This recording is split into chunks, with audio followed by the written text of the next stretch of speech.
عن ابي ذر رضي الله تعالى عنه قال قال رسول الله صلى الله عليه وسلم ان احب الاعمال الى الله تعالى الحب في الله والبغض في الله رواه ابو داود.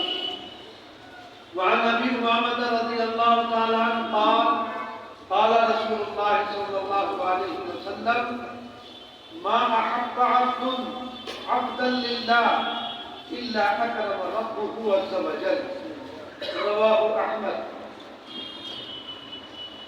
میں دو روایتیں آپ کے سامنے پڑھی. پہلی روایت جس کے راوی حضرت ابو ذر رضی اللہ تعالیٰ عنہ جو کہتے ہیں کہ نبی کریم صلی اللہ علیہ وسلم نے ارشاد فرمایا بندوں کے اعمال میں، غور سے سننا، بندوں کے اعمال میں اللہ کو سب سے زیادہ محبوب وہ محبت ہے جو اللہ کے لیے ہو، اور وہ بغض اور عداوت ہے جو اللہ کے لیے.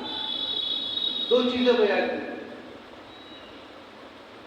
ایک ہے محبت، دوسری عداوت.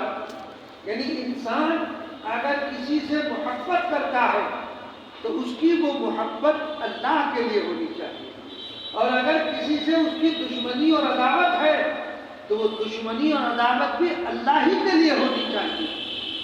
اب محبت کی بات تو سمجھ میں آ گئی، اللہ کے لیے دشمنی کا کیا مطلب ہے؟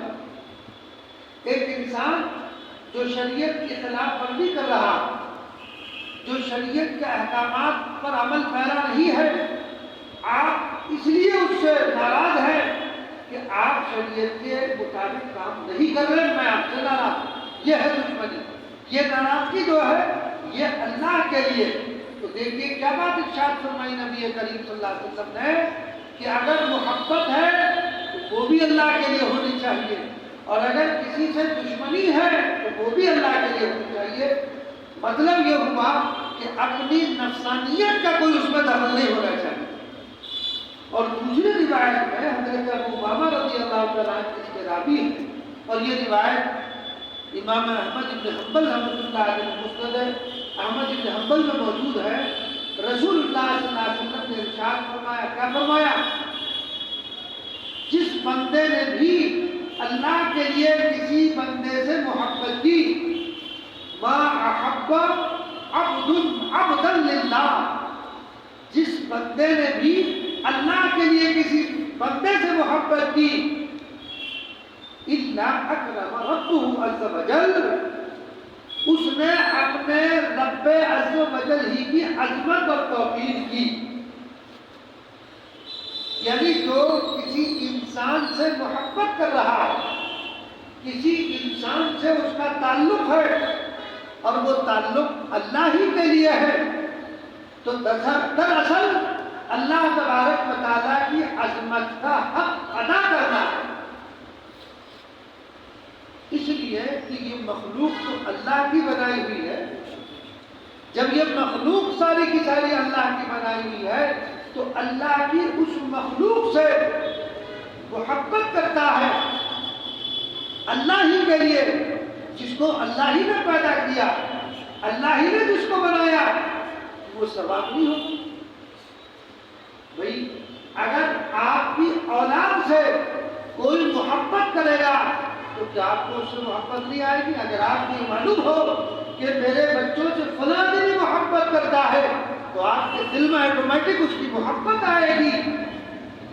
ایسے ہی انسان جو اللہ کا بنایا ہوا ہے اس لیے وہ محبت کرتا ہے کہ یہ اللہ کا بندہ ہے، میرے رب کا بنایا ہوا ہے، اس سے اگر محبت کر رہا ہے تو کیا اللہ تبارک و تعالیٰ کو اس بندے سے محبت نہیں ہوگی جو اس کے بندے سے محبت اسی کی ذات کے لیے کر رہا ہے؟ اس سے محبت نہیں ہوگی. اور ایک روایت میں یہ بھی ہے، من اعطا للہ واحب للہ وابغض للہ، انسان جب کسی کی مدد کرے، کسی کو کچھ دے تو وہ بھی اللہ کے لیے. من اعطا للہ، آپ کسی کا تعاون کر رہے ہیں، کسی کی مدد کر رہے ہیں، کسی غریب اور بیوہ کو کچھ دے رہے ہیں، اس کو کپڑا دیا، راشن دیا، کھانے پینے کا سامان دیا، کیش کی شکل میں اس کو دیا، کس لیے دیا آپ نے؟ للہ، اللہ کے لیے۔ اس کا مقصود اس دینے سے یہ نہیں ہے کہ لوگ میری واہ واہ کریں کہ یہ بہت دینے والا ہے، یہ بہت بڑا سخی ہے، یہ بہت بڑا داتا ہے، محلے میں کوئی خیال نہیں رکھتا، یہی ایک آدمی ہے جو سب کا خیال رکھتا ہے۔ اگر یہ مقصد ہے تو وہ فاسد ہے، اللہ تبارک و تعالیٰ کے ہاں اس عمل کی کوئی حقیقت نہیں۔ کیوں؟ اس لیے کہ وہ اللہ کے لیے نہیں ہے۔ اگر آدمی دو آدمیوں کے درمیان صلح کرا رہا، اگر کوئی آدمی دو آدمیوں میں تعلق کرا رہا ہے، دو پچھڑے ہوئے لوگوں کو ملا رہا ہے، جس میں دشمنیاں ہیں ان کو آپس میں ملا رہا ہے، ان کے تعلق کو بحال کرا رہا ہے، کس لیے؟ للہ، اللہ کے لیے۔ اور یاد رکھیے، جب کوئی کام اللہ کے لیے کیا جاتا ہے، اخلاص کے ساتھ اللہ کی رضا کے لیے کیا جائے، تو اس کام میں آٹومیٹک خیر و برکت آ جاتی ہے، اللہ کی مدد اس میں شامل حال ہو جاتی ہے۔ اس لیے رسول اللہ صلی اللہ علیہ وسلم نے فرمایا، من اعطى للہ، جس کو دو اللہ کے لیے دو، نام و نمود کے لیے نہیں، شہرت حاصل کرنے کے لیے نہیں، اس لیے مت دو کہ لوگ میری تعریف کریں، اس لیے دو کہ میرا رب مجھ سے راضی ہو جائے، یہ میرے رب کا بندہ ہے، میں اس لیے اس کا تعارف کر رہا ہوں۔ ہم نے پہلے بھی بتایا تھا، ایک حدیث میں ہے اللہ کے رسول صلی اللہ علیہ وسلم نے فرمایا، خیر الناس من ينفع الناس، لوگوں میں بہترین کون ہے؟ لوگوں میں بہترین وہ شخص ہے جو دوسروں کو فائدہ پہنچائے۔ یعنی مجھے میری ذات سے کسی دوسرے کو فائدہ پہنچ جائے، یہ آپ کی کوشش ہونی چاہیے، یہ آپ کی نیت ہونی چاہیے۔ خیر الناس من ينفع الناس، لوگوں میں بہترین وہ شخص ہے جو دوسروں کو نفع پہنچاتا پھرے، جو دوسروں کی بھلائی کرتا پھرے، جو دو ٹوٹے ہوئے دلوں کو جوڑتا پھرے، وہ لوگوں میں سب سے بہتر ہے۔ اس لیے پہلی بات کیا فرمائی؟ جو بھی دو اللہ کے لیے، اور آگے کیا فرما؟ من اعطى للہ واحب للہ، محبت کرو تو اللہ کے لیے۔ اگر آپ کو مجھ سے محبت ہے یا میں آپ سے محبت کر رہا ہوں، کس لیے؟ کہ میں اس لیے محبت کر رہا ہوں یہ میرے رب کا بندہ ہے۔ دیکھو، ایک باپ کی تین اولاد ہے نا، ایک بھائی کو دوسرے بھائی سے محبت کیوں ہوتی ہے؟ یہ میرا بھائی ہے، میرے باپ کی اولاد ہے، یہ میرے باپ کا خون ہے، یہی ریزن سمجھ میں آتا ہے۔ تو جس طرح ایک بھائی اپنے بھائی سے محبت کر رہا ہے اس لیے کہ یہ میرے باپ کا خون ہے، تو ظاہر ہے اس سے بڑھ کر تو ہم سب کو کس نے بنایا؟ اللہ نے بنایا۔ تو ایک باپ کی وجہ سے کہ یہ میرا بھائی ہے، میرے باپ کا خون اس کی رگوں میں ہے، اس کی وجہ سے آپ محبت کر رہے ہیں۔ وہ رشتہ کس نے بنایا؟ اللہ نے۔ تو جس نے سب کچھ بنایا، کیا اس سے محبت نہ ہو؟ اس کے بنائے ہوئے سے محبت نہ ہو؟ بھائی اپنے باپ کے، اپنے بھائی سے آپ کو محبت اس لیے ہے کہ میرے باپ کا خون اس کی رگوں میں دوڑ رہا ہے۔ اس خون کو پیدا کرنے والا، اس باپ کو بنانے والا، اس اولاد کو بنانے والا، انسانیت کو پیدا کرنے والا، تو گویا کہ ہم جب آپس میں بھائی بھائی اسی رب کے بنائے ہوئے ہیں تو ہم میں محبت نہیں ہونی چاہیے۔ محبت وہ جو ہونی چاہیے وہ اللہ ہی کے لیے ہونی چاہیے۔ تو کوئی بات یہ بھی یاد رکھنا، انما المؤمن اخوہ، مومن آپس میں بھائی بھائی، ایک نسبی قرابت ہے، ایک دینی قرابت ہے۔ ایک قرابت وہ ہے جو ایمان کی بنیاد پر ہے، ایک قرابت وہ ہے جو نسب کی بنیاد پر ہے۔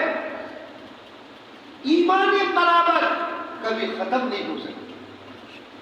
اللہ نے جو ایمانی رشتہ آپ پر ہمارے رب کے درمیان رکھا ہے، دنیا کا کسی بھی خطے کا رہنے والا مومن ہو، اگر آپ کو سفر میں یہ معلوم ہو جائے کہ میرا پڑوسی مسلمان ہے جو میرے پاس بیٹھا ہے، ایک عجیب سی محبت آتی ہے، آتی کہ نہیں آتی؟ یہ مومن ہے، وہ کیا ہے؟ وہ اسی ایمانی محبت کا مظہر ہے، وہ انما المؤمن اخوہ کا مظہر ہے۔ اگر آج فلسطین میں ظلم ہو رہا ہے، وہاں مارا اور کاٹا جا رہا ہے، ان پر بم برسائے جا رہے ہیں، ہمیں تکلیف ہو رہی ہے۔ کیوں ہو رہی تکلیف؟ وہی حکومت ایمانی ہے کہ وہ ہمارے ایمانی بھائی ہیں۔ دنیا کی یہ سرحدیں، ملکوں کی سرحدیں، یہ ہمارے اس ایمانی رشتے کو ختم نہیں کر سکتی، یہ ہمارے اس ایمانی رشتے کو کمزور نہیں کر سکتی ہے۔ دنیا میں کہیں بھی کسی بھی خطے اور ملک میں بسنے والا مسلمان ہو، اس کو آپس میں ایک دوسرے سے الفت اور محبت ہے۔ ظلم کہیں دنیا کے کسی خطے میں ہو، تکلیف ضرور ہوتی ہے۔ آدمی جب خبر پڑتا ہے اور یہ معلوم ہو جائے کہ فلاں جگہ مسلمان کو مارا گیا، فلاں جگہ مسلمان کے ساتھ یہ کیا گیا، تکلیف، اس افسوس کا اظہار کرتا نہیں کرتا۔ کیوں کر رہا ہے وہ اس افسوس کا اظہار اس لیے کر رہا ہے کہ اس سے ایک رشتہ ہے، یہ ایک رشتہ ہے، اس رشتے کی وجہ سے اس کو تکلیف ہو رہی ہے۔ اس لیے جس سے محبت کرو، جس سے تعلق رکھو، کسی دنیاوی غرض کے لیے نہیں، یہ مالدار ہے اس کے مال کی وجہ سے، یہ صاحب نسب ہے اس کے نسب کی وجہ سے، یہ صاحب شرافت ہے اس کی شرافت کی وجہ سے نہیں، اس سے محبت اگر ہے مال کی وجہ سے نہیں، پیسے کی وجہ سے نہیں، یا کسی کوئی صاحب منصب ہے، یہ ہمارے وارڈ کا ممبر ہے، یہ ہمارا چیئرمین ہے، یہ ہمارا ایم پی اور ایم ایل اے ہے، اس وجہ سے نہیں، بلکہ تمہیں محبت ہو تو کس لیے؟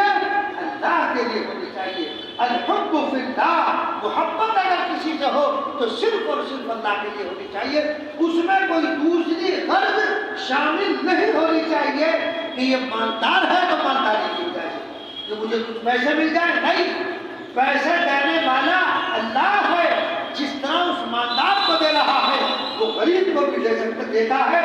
دیکھو مال ہر ایک کے پاس ہوتا ہے، کسی کے پاس زیادہ ہے، کسی کے پاس کم ہے، دنیا کا دستور ہے۔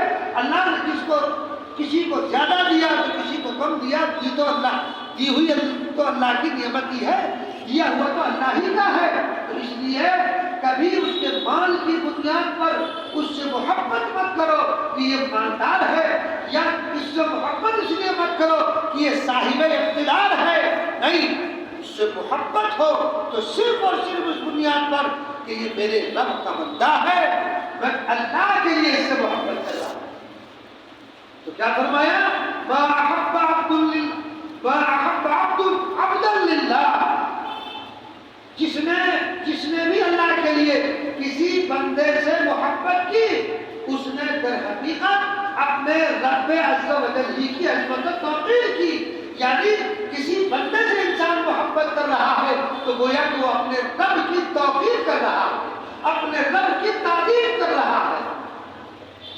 جیسے اگر اپنے باپ کا کوئی دوست ہو تو آپ جو ہے، آپ کے باپ کا کوئی دوست ہو تو اس دوست کی توقیر کیوں کرتے ہیں؟ آپ اس کی عظمت کرتے ہیں، اس کی محبت دل کو آتی ہے، اس لیے یہ میرے باپ کا دوست، یہ میرے باپ کا متعلق ہے۔ ایک مسلمان کو دوسرے مسلمان سے یا دوسرے کسی بھی انسان سے کیوں محبت؟ اس لیے کہ میرے رب کا بنایا ہوا بندہ، یہ میرے رب کا بنایا ہوا ہے۔ تو زیادہ اللہ تبارک و تعالیٰ نے ایک عجیب قسم کو محبت آپس میں رکھی ہے۔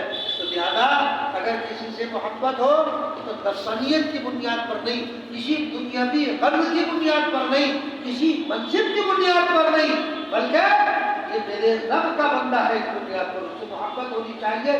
اور اگر دشمنی ہے تو وہ بھی رب کے لیے ہونی چاہیے، جیسا کہ اوپر کی روایت میں آیا ہے، الحب فی اللہ والبغض فی اللہ، محبت ہے تو وہ بھی اللہ کے لیے، دشمنی ہے تو وہ بھی اللہ کے لیے۔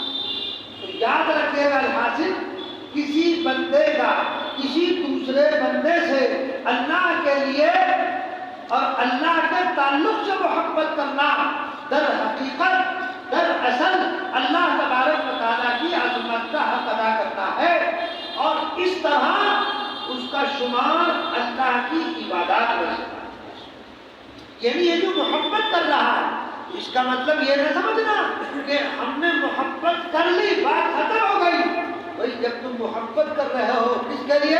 اللہ کی ذات کے لیے، اللہ اس پر اجر عطا کرتا ہے۔ اللہ دیکھیے اس کو کیا کہا، مجھے آپ سے محبت، آپ نے مجھ سے محبت کی، اور یہ بھی حدیث میں ہے کہ اگر کسی سے آپ کو محبت ہو اور کسی سے آپ کو تعلق ہو تو اس تعلق پر اظہار کر دینا چاہیے تاکہ اس کے دل میں مزید محبت پیدا ہو، اس کا اظہار کر دینا چاہیے۔ لیکن کسی لڑکی سے اظہار مت کرتی، ہاں کبھی کہو کہ مجھے تجھ سے محبت ہے، اللہ کے لیے محبت کرنا نہیں، جہاں شریعت اجازت دیتی ہے اسی جگہ۔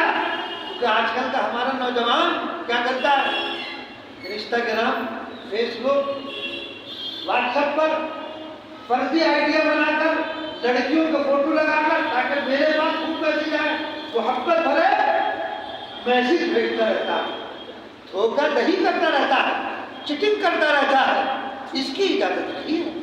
کبھی کوئی یہ سمجھ لے کہ صاحب ہم تو درس میں سن کر آئے ہیں اللہ کے لیے محبت کرو، تو ہمیں لڑکی سے محبت اللہ کے لیے ہے، اللہ کے لیے کوئی محبت نہیں کرتا، وہاں تو نفسانیت شامل ہوتی ہے، وہاں بھئی اللہ کے لیے محبت کرنے کے لیے لڑکی ہی ملی، ارے کسی اللہ والے کے پاس جاؤ، اس سے محبت کرو، کسی مومن سے جو صاحب ایمان ہے اس سے محبت کرو، اللہ کے لیے لڑکی ہی سے محبت کیوں ہے؟ وہاں یعنی نفس انسان کا جو نفس ہے نا وہ بڑا چالاک، بڑا عیار ہے، لفظ کچھ ہے دل میں کچھ ہے، ان لفظوں کے پیچھے کچھ اور چھپا ہوا ہوتا ہے، وہ وہی سمجھے گا جو اس کا ماہر ہوتا ہے نا۔ یہ جو اللہ والے ہوتے ہیں ان کے پاس جو لوگ آتے ہیں ایکس رے وہی کرتے ہیں کہ یہ کیوں آ رہا ہے، یہ جو بول رہا ہے اس کے پیچھے مقاصد کیا ہے، اس کے پیچھے مقصد کیا ہے۔ کیونکہ ہمیں تو روز تجربہ ہو، ایک سال آئے کہنے کے خیریت تو کوئی کام پوچھ لیا ہے کہ جی بس آپ کی زیارت کی جائے، نہیں زیارت تو ہو گئی، اس کے بعد کوئی کام تو نہیں کوئی کام نہیں، اب مغرب میں اعلان ہوئی کہ جی مجھے ایک کام نہیں ہے، میں تو پہلے ہی کہا تھا یہاں صرف زیارت کے لیے کوئی نہیں آتا، زیارت کے پیچھے کچھ اور لگا بات، اس کا اظہار نہیں کرتا، پہلے آدمی بتا دے میں اس مقصد کی زیارت تمہارا کیا ہے، تو بہرحال تو مقاصد کچھ اور ہوتے ہیں، مقصد انسان کا اگر کسی سے تعلق ہے تو صرف اللہ کی رضا مقصود ہونی چاہیے۔ اور یاد رکھو جب کسی سے تعلق اس بنیاد پر ہوگا، کس بنیاد پر؟ اللہ کی رضا کے لیے، اس میں کبھی کوئی خرابی پیدا نہیں ہوگی۔ ہاں جب بھی حالات بگڑیں گے، جب بھی آپس میں دو دوستوں میں بگاڑ پیدا ہوگا، جو اغراض فاسدہ ہوگی وہ جب سامنے کھل کر آئے گی تو وہ تعلق ٹوٹ جائے گا، اس لیے کہ اس کا تعلق اللہ کے لیے نہیں تھا، انہی مقاصد کے لیے تھا۔ آج کل بہت ہو رہا اس طرح سے دوستی کی، خوب دوستی کر لی، اور دوستی کرنے کے بعد وہ جس سے دوستی کی وہ چونکہ مالدار ہے اس سے پیسے ایٹھا رہا، دوستی کا اظہار کرتا رہا، ایک رقم عجیب جگہ ہو گئی، تعلق ختم کر دیا، رشتے داری ختم کر دی، کیونکہ اس کا مقصد اس تعلق سے اللہ کی رضا نہیں تھی بلکہ مقصود پیسے کا کھسوٹنا تھا، وہ پیسے کھسوٹ لیے، مقصد پورا ہو گیا، تعلق ختم۔ ایسا عام طور پر بہت ہو رہا، اس لیے کسی سے اگر محبت آپ کو ہے، کسی سے اگر آپ کا تعلق ہے تو آپ نیت کو درست کریں کہ ہمارا تعلق صرف اور صرف اللہ کی ذات کے لیے ہے، کسی دنیاوی غرض کے لیے نہیں، اسی لیے نہیں کہ یہ بڑا آدمی ہے، بڑا وہ ہے جو اللہ کے نزدیک کو کرے، یاد رکھنا بڑا کون ہے؟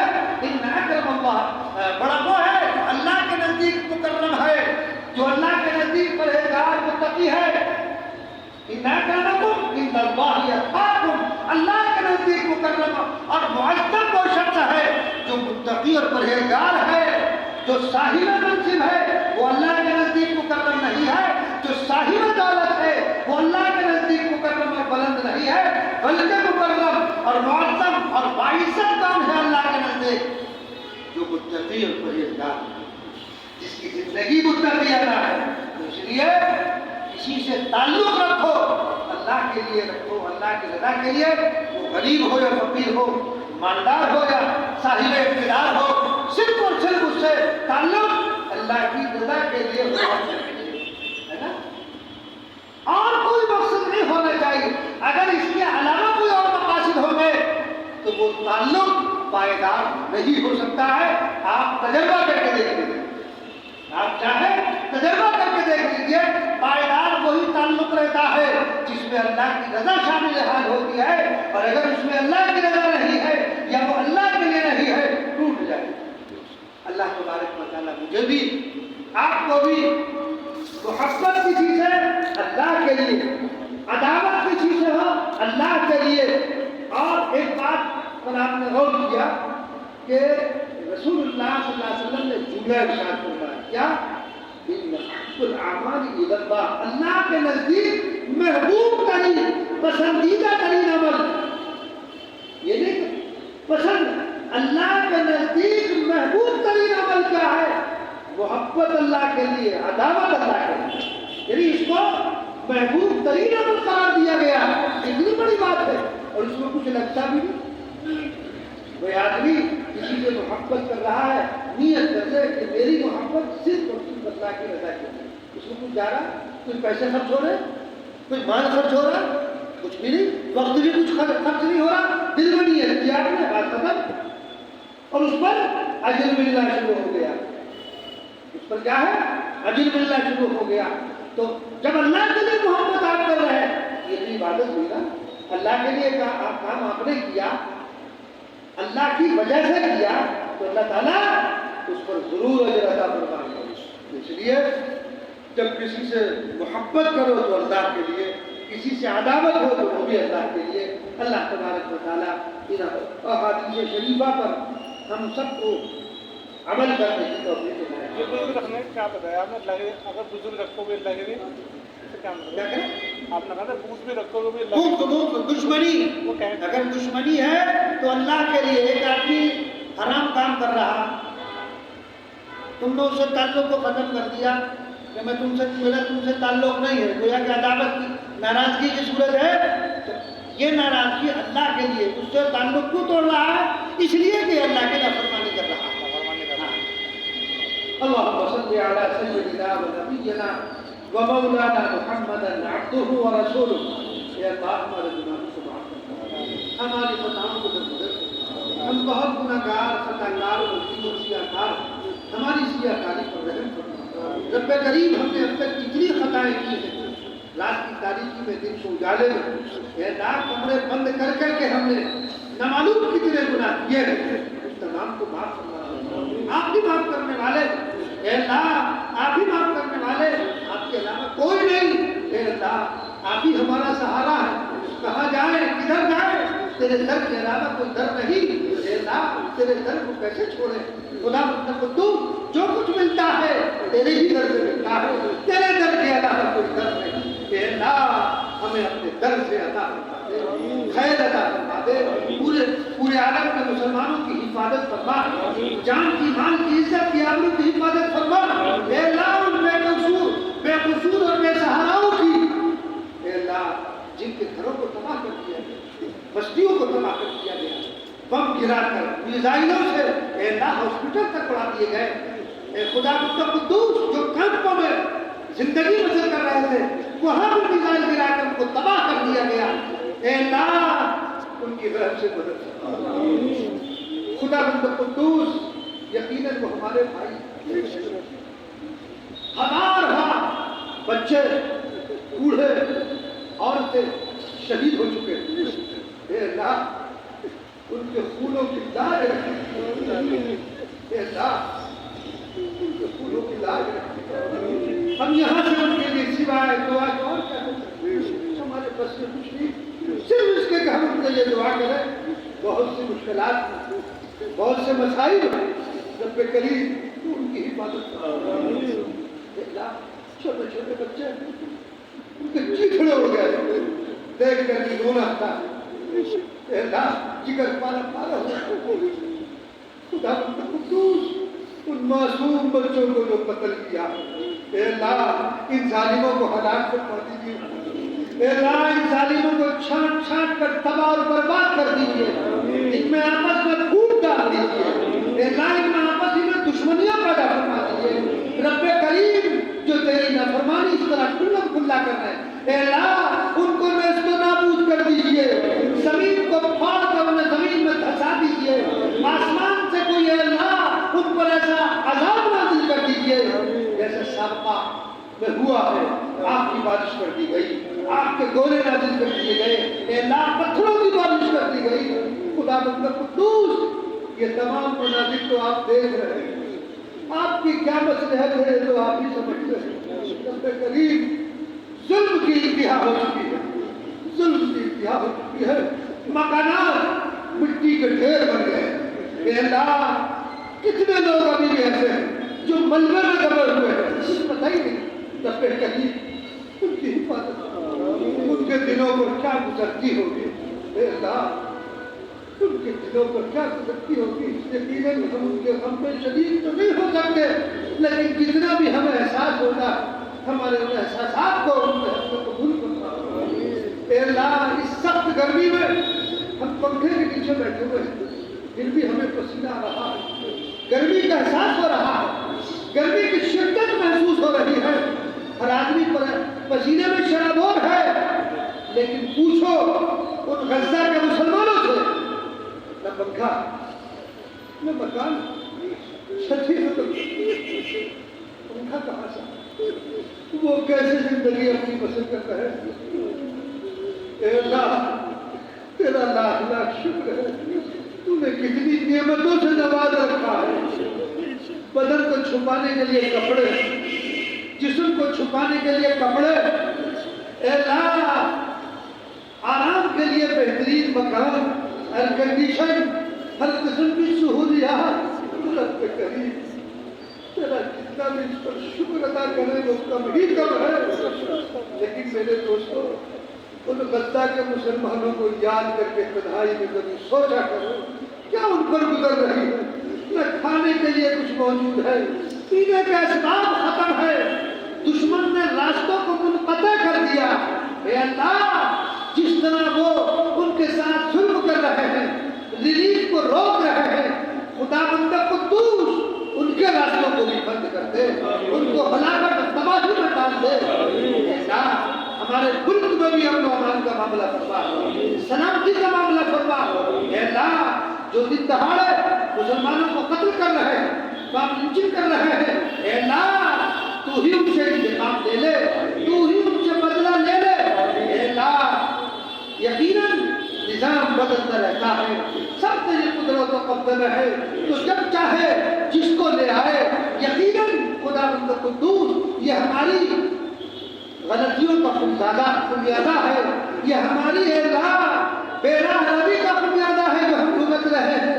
اے اللہ ہمیں اعمال پر لگا دے، سنت و شریعت پر عمل کرنے والا بنا دے، ہمارے ملک میں امن کا، عافیت کا معاملہ فرما، سلامتی کا معاملہ فرما، آپس میں پیار اور محبت پیدا فرما۔ اے اللہ محبت بھی ہو تو اللہ کے لیے، دشمنی بھی ہو تو اللہ کے لیے، کسی کا تعاون کرے تو وہ بھی اللہ کے لیے۔ اے اللہ تو ہر کام اپنی ذات کے لیے کرنے والا بناتے ہیں۔ جتنے حاضرین ہیں ہر ایک کی جائز ضرورت کو پورا فرما دے، غیب سے مدد فرما دے، غیب سے مدد فرما دے، سنتوں کے مطابق عمل کی توفیق عنایت فرما۔ ہماری دعاؤں کو نبی کریم صلی اللہ